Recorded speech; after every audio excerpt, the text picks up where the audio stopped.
आता आम्ही पेन्शन पण नवीन 18.5% ते सुरू केलेलं आहे, ती पण मागणी आम्ही आता मान्य केली परवाच कॅबिनेटला. त्या संदर्भामध्ये 3 लाख कोटी रुपये हे पगार, पेन्शन आणि तुमचं घेतलेल्या कर्जाचं व्याज, राहिलेले 3.5 लाख कोटी आम्हाला वेगवेगळे रस्ते, लाईट, पाणी, वेगवेगळ्या इमारती किंवा लाभार्थ्यांना लाभ देण्याच्या करता आहेत ना. आम्ही 10 वर्ष अर्थसंकल्प सादर केला, आम्ही काही नवीन नाही त्याच्यामध्ये. आम्ही 10 वर्ष माणूस 10 तर उन्हाळे पावसाळे मी जास्त बघितले इतरांच्या पेक्षा अर्थसंकल्प म्हणून. मी काय त्यात नौका नाहीये. त्याच्यामुळं फार विचारपूर्वक माझ्या शेतकऱ्यांची वीज माफी, माझ्या मायमाऊलींची लाडकी बहीण योजना, माझे 3 गॅस सिलेंडर फ्री योजना, त्याच्यामध्ये मुलींचं मोफत शिक्षण, त्याच्यामध्ये युवा आणि युवतींच्या करता 12वी डिप्लोमा आणि डिग्री. 12वी झालेल्यांना उद्या तुमच्याही कारखान्यामध्ये काहींना घेता येऊ शकतं. 12वी झालेल्यांना घेतलं तर त्यांना प्रशिक्षण तुम्ही द्यायचं आणि वेतन आम्ही देणार सरकार. किती 12वीची मुलगी किंवा मुलगा त्यांच्याकडं महिन्याला प्रशिक्षण घेतोय 6,000 रुपये त्याला. डिप्लोमा असेल 8,000 रुपये त्याला. डिग्री असेल 10,000 रुपये त्याला. अरे तू शिक्षण घे ना, प्रशिक्षण चांगलं. आपण मग नंतर बँकेचं कुठलं लोन देऊ. आम्ही परवाच जळगावला खूप मोठा कार्यक्रम लखपती दिदी ही आम्ही योजना आणलेली आहे. अनेक माझ्या मायमाऊलींना लखपती करण्याचं आणि खूप जण त्याचा फायदा घेतात. ह्या पद्धतीनं आमचं काम चाललंय. हे आम्ही मुलींच्या करता आलं, म्हणजे बेरोजगारी कमी करण्याकरता. मोठे मोठे उद्योगपती कसे आपल्या इथे इंडस्ट्री लावतील ते आम्ही बघतोय. मगाशी सांगायचं राहिलं, इथनं पुढं आता तुम्हाला वीज सोलरवर 8.5 लाख सोलर पंप आम्ही देणार. 8.5 लाख. आता दिवस उजाडला जाऊन बटन दाबा, पाणी चालू. दिवस मावळला, थोडंसं पडलं, घरी जावा, बायका मुलांच्यात राहावा, तिथं मोटर बंद करून जावा. आता रात्री अपरात्री 6 ते 8 महिन्यात जास्तीत जास्त बाबासाहेब 1 वर्षात रात्री लोकांना, माझ्या शेतकऱ्यांना विजेचं पाणी, वीज रात्री येते म्हणून पाणी धरायला रानात जावं लागणार नाही. आता इथून पुढे अनेक वर्षाची तुमची मागणी, आम्हाला दिवसा वीज मिळाली पाहिजे. तो तुमचा हक्क आहे, माझ्या शेतकऱ्यांचा हक्क आहे आणि तो आम्ही देणार. 1 वर्षाने तुम्हाला दिवसाच वीज देणार. 9,500 मेगावॉट वीज सोलरवर आता ऑर्डर दिलेली. 9,500 मेगावॉट.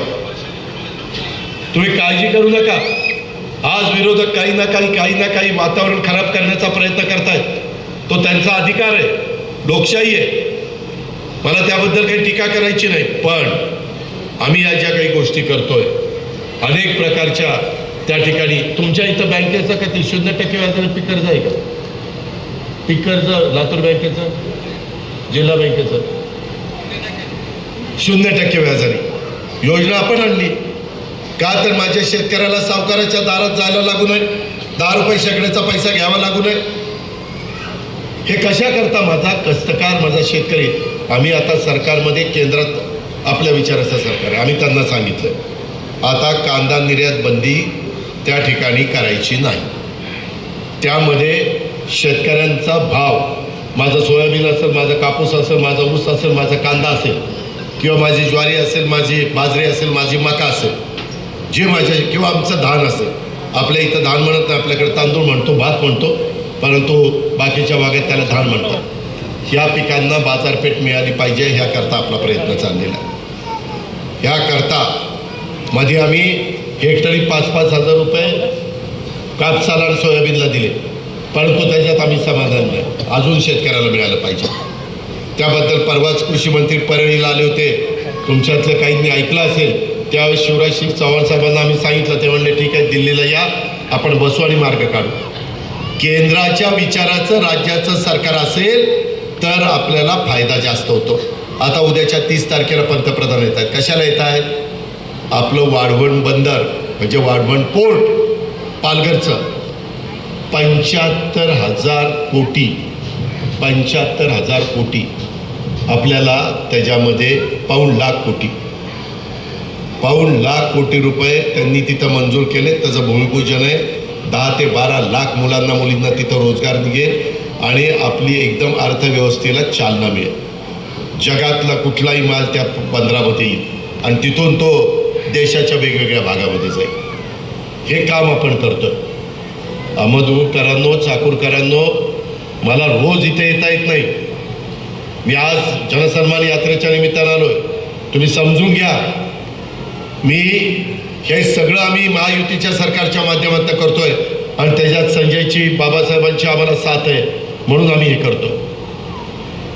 तुम्ही त्यांना उद्याच्या काळात साथ दिली पाहिजे, म्हणजे ते आम्हाला साथ देतील, म्हणजे तुमचा विकास होईल, म्हणजे तुमच्या इथं आर्थिक सुबत्ता नांदेल. हे असं गणित आहे. त्या संदर्भामध्ये मागं खासदारकीच्या निवडणुकीत थोडंसं वेगळंच सांगितलं. काय सांगितलं? आमच्या मागासवर्गीय समाजाला सांगितलं संविधान बदलणार. अरे मी म्हणतो नाही बदलणार, नाही बदलणार. नाही, संविधान बदलणार. अब की बार 400 पार, ह्यांना संविधान बदलायचं आहे. आता म्हणले घटना बदलणार, आरक्षण काढणार. हीच मागासवर्गीय समाजामध्ये अंडरकरंट गेला, आमच्या आदिवासी समाजात गेला. आम्ही सांगून दमतो, अरे नाही, चंद्र सूर्य आहे तोपर्यंत संविधान कोण मायचा लाल बदलू शकत नाही, तरी आमचं कोणी ऐकतं नाही. आता काय झालं? आम्ही संविधानाचा आदर करतोय ना, आज संविधानाच्या पुढे नतमस्तक होतोय ना. खोटं सांगितलं त्यांनी आणि मतं मिळवली. हे बरोबर नाही ना. माझं म्हणणं की तुम्ही खरं काय खोटं काय ओळखलं पाहिजे, तो तुमचा अधिकार आहे. तुम्ही कुठं मतं द्या हे मी बळजबरी करणार नाही, तो तुमचा अधिकार आहे. पण आमचं म्हणणं असं आहे, तुलनात्मक त्यांच्या आम्ही चांगलं काम करतोय, आम्हाला तुम्ही पाठिंबा द्या ना. मी तर सांगितल्या योजना तुम्हाला, या सगळ्या योजनेला 75,000 कोटी रुपये वर्षाला आम्ही खर्च करतो. 75,000 कोटी कशाला म्हणतात? आज एवढा पैसा बाजारामध्ये येणार आहे. आत्ताच मला माहिती बाबासाहेबांनी दिली. माझ्या आत्तापर्यंत माझी लाडकी बहीण योजना 87,000 माझ्या महिलांना त्या ठिकाणी हे मिळालेले आहे. 3,000 रुपये मिळाले 2 महिन्याचे आणि 1 लाखाचं टार्गेट आहे. आज एवढा पैसा माझ्या चाकूरच्या, माझ्या अहमदपूरच्या बाजारपेठेतच आला ना, का दुसरीकडे गेला कुठं? अहो, ह्याच्यामुळं बाजारपेठेला उठाव येतोय. तिथली दुकानं चांगली चालतायत, तुमची नड वागते, त्याच्यातनं आर्थिक चलन फिरतंय. हेच गरजेचं आहे. ह्या पद्धतीनं आपलं काम चाललेलं आहे बाबांनो, माझ्या मायमाऊलींनो. आता एवढ्या पुरतं नाही. माझ्या इथं डॉक्टर अफसर शेख इथं बसले, माझे अनेक जीवाभावाचे सहकारी. वसीम तिथं बसला, वसीम बुराण आमचा कार्याध्यक्ष, अनेक कार्यकर्ते. त्याच्यामध्ये मी कधी, माझे विरोधक देखील मला म्हणतात की अजित पवारांनी राजकारण करत असताना कधी जातपात भेदभाव केला नाही. असं मी नाही म्हणत, माझे विरोधक म्हणतात. का तर मी तसंच वागलेलो आहे. आणि त्यामध्ये मला अनेकदा माझे मातंग समाजाची लोक यायची, म्हणायची दादा मागासवर्गीयांना बार्टी आहे आणि त्या बार्टीच्या बद्दल आम्हाला फायदा कमी होतो, त्याच्यामध्ये नवबौद्धांना फायदा जास्त होतो, आमच्याकरता काहीतरी वेगळं करा. आम्ही बराच दिवस विचार करत होतो. आता त्यांच्याकरता RT आणले, RT आत्ताच आणलं RT. का तर त्यांनाही संधी मिळाली पाहिजे, त्यांनाही त्यांचा मान सन्मान मिळाला पाहिजे. OBC वाल्यांच्याकरता महाज्योती आणलं, काही आमच्या सर्वसाधारण लोकांच्या करता अमृत आणलं, म्हणजे संस्थाच काढली. अमृत संस्था, महाज्योती संस्था, बार्टी संस्था, RT संस्था. आता आम्ही बहुजन समाजाच्या करता मराठा आणि हे असे सारथी आणलं, त्याच्यातनं त्यांना फायदा होतो सारथी. आणि माझा अल्पसंख्याक समाज म्हणायचा आमच्याकरता काय, त्यांच्याकरता मार्टी आणलं, आत्ता मंजूर करून घेतलं. तुम्ही अब्दुल सत्तारला विचारा, कॅबिनेटमध्ये मंजूर करून घेतलं, आता पुढची त्याची कारवाई चालू. शेवटी आम्ही सगळ्यांना त्या न्याय देतो ना. हां, आदिवासी समाजांच्या करता टार्टी आहे, टार्टी, बार्टी, RT, मार्टी, सारथी, महाज्योती, अमृत ह्या योजना आणल्यात बाबांनो. तुम्ही जरा अभ्यास करा त्याचा. ह्याच्यातनं आपल्या समाजाचं गोरगरिबांच्या मुलामुलींचं भलं होणार आहे. हे नुसतं काय भाषणं द्यायला नाही आहे. अजूनही आरक्षणाचे मुद्दे आपल्या राज्यामध्ये आहेत. आज अनेक बांधव मला आरक्षणाच्या करता भेटले. माझे मायनॉरिटीचे भेटले, माझे मराठा सकल समाजाचे भेटले. सगळ्याला न्याय मिळाला पाहिजे. न्याय देण्याकरताच त्या ठिकाणी काम करायचं असतं. भेदभाव करून त्या ठिकाणी चालत नाही. आणि तशा पद्धतीनं एकनाथराव शिंदेच्या नेतृत्वाखाली आमच्या सगळ्यांचं काम चाललेलं आहे. ह्या पद्धतीनं पुढं जात असताना मला एक गोष्ट तुम्हाला सांगायची की आत्तामधल्या काळात काही त्या बदलापूरला काही दुःखद घटना घडली. म्हणजे महिलांच्यावर, मुलींच्यावर कुठं ना कुठं अन्याय अत्याचार होतं. एक मिनिट होय, तेच सांगतो ताई, मी तेच सांगतो. हां, ऐकून घ्या, तुम्ही बसा. तेच सांगतो, जरा नीट ऐका. माझं बोलणं झाल्यावर मग मला बोला. महिलांवरचा अत्याचार हा अक्षम्य गुन्हा आहे. अक्षम्य गुन्हा आहे. त्याला माफी नाही. दोषी कुणी असो त्याला सोडणार नाही. ऐक ना बाई, सरकारं येतील, सरकारं जातील, पण महिलांच्या सुरक्षेबाबत कोणालाही पाठीशी घातलं जाणार नाही.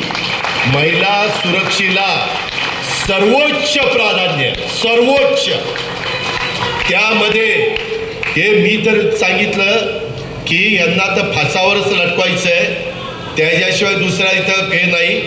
तुम्हाला हेही सांगतो, परवा पंतप्रधानांच्या कार्यक्रमाला मी होतो जळगावला. भारतीय न्याय संहितेतील तरतुदीमध्ये आता महिलांना घर बसल्या ही तक्रार त्या ठिकाणी करता येणार आहे.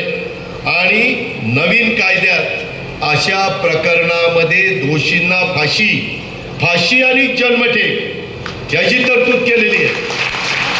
फाशी दिल्यावर जन्मठेपाचं राहतच नाही, पण फाशी आणि जन्मठेप कायमचाच वर गेला पाहिजे. त्याला त्याच्या पुढच्या 5-50 पिढ्या आठवल्या पाहिजे. परत असल्याचं विकृती आहे, विकृती नराधम आहे. ते त्यांना वाच नाही.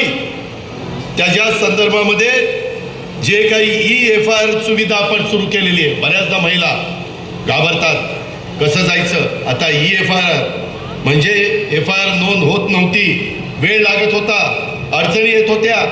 शाळा असो, रुग्णालय असो, पोलीस ठाणे असो, तिथंही कोणत्याही पातळीवर आता हायगाई होणार नाही. आता जर ह्याच्यातल्या कुठल्या पातळीवर हायगाई झाली तर तिथल्या संबंधित अधिकाऱ्यांना देखील जेलमध्ये चक्की पिसिंग अँड पिसिंग. त्यालाही सलाला सोडायचं नाही. त्याच्या घरी बायका पोरं नाहीत का? या पद्धतीनं वागतात.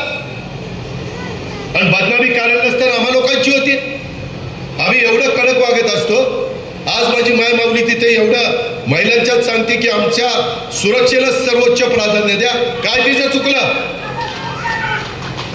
अगं बाई, कठीण आहे. तुझं भलं करतोय, तूच मला सांग करत. त्याच्यामध्ये ह्या पद्धतीनं आपण पुढं चाललेलो आहे. आणि ह्या संदर्भात केंद्राने पण कायदे कडक केलेले, राज्य सरकारने पण कडक केलेले, आणि आम्ही पण ठरवलेलं आहे ह्याच्यात कुणाची हायगाई करायची नाही. कुणी किती मोठ्या बापाचा असू द्या, किती मोठ्या वशिलाचा असू द्या, त्याला माफी नाही म्हणजे नाही. आणि आत्ताच्याही काळामध्ये माझी पुन्हा महिलांना तुम्हाला विनंती आहे, तुमच्या काही कानावर कुठलं काही आलं तर सरळ तुम्ही EFIR करा. त्याच्यामध्ये तक्रार तुम्हाला नोंदवण्याचा अधिकार दिलेला आहे. आणि मग पोलीस स्थानक कसं नोंदवून घेत नाही, किंवा शाळा नोंद का घेत नाही, किंवा इतर वेगवेगळे रुग्णालय त्याच्यामध्ये का नोंद घेत नाही, त्याबद्दलचा पुढच्या गोष्टी त्या ठिकाणी होईल.